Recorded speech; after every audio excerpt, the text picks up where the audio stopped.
We begin with the latest on the war in Iran. President Donald Trump has canceled a planned trip to Pakistan by envoys Steve Witkoff and Jared Kushner for a second round of talks.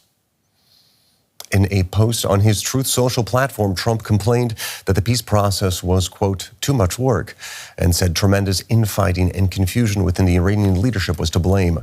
We have all the cards, Trump wrote, and they have none. Now, the cancellation came as Iran's foreign minister, Abbas Araghchi, reportedly left Islamabad to go to Oman.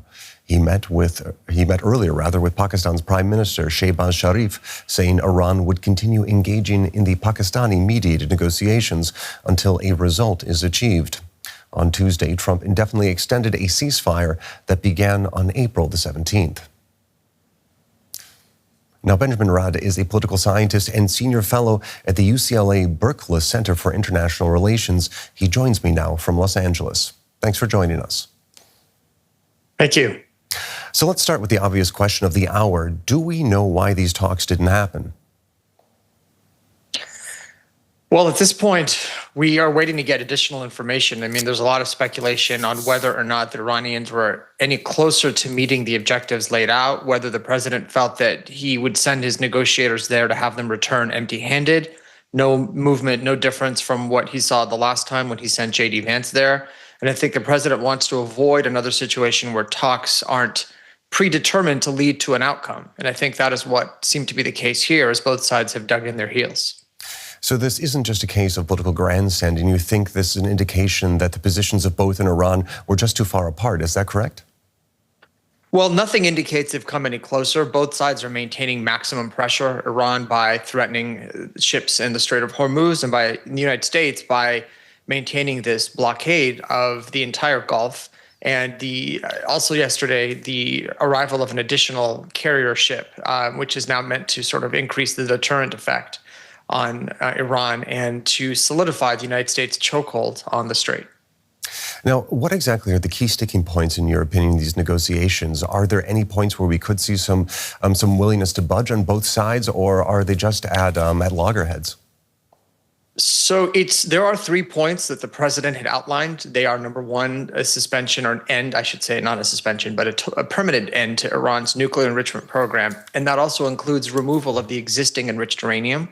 Secondly is the end of Iran's ballistic missile program, which we've seen how much devastating effect it's had on the region since this conflict began. And thirdly is end of Iran's support for all proxy groups in the region, which the U.S. views as a destabilizing and destructive force. Now, there is zero evidence that there is any room to negotiate on any of those 3 points. I mean, all 3 appear to be red lines. For the Iranians, they are essentially positions they've maintained, even going back to the original 2015 JCPOA.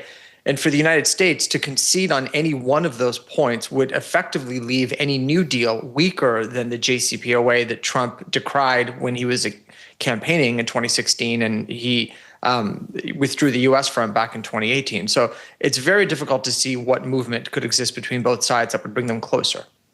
Now, some experts we've spoken to in recent days have indicated that Iran is in a better position to wait out the U.S. Do you agree with that sentiment?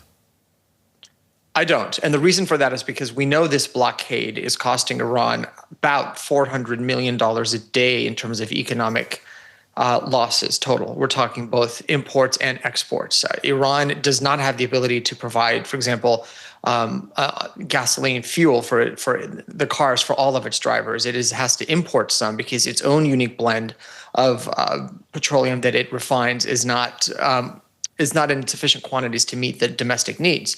And then on top of that, it's Iran's ability to export its own oil products, both in terms of petrochemical products and in terms of petroleum itself, is being severely hampered or restricted altogether by the U.S. blockade.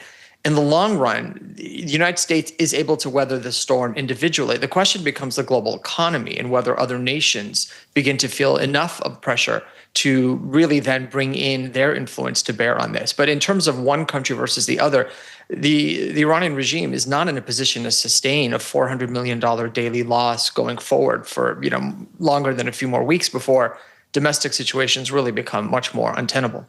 All right, I'm afraid we're going to have to leave it there. That was Benjamin Rad, Senior Fellow at the UCLA Berkeley Center for International Relations. Thank you very much for your analysis.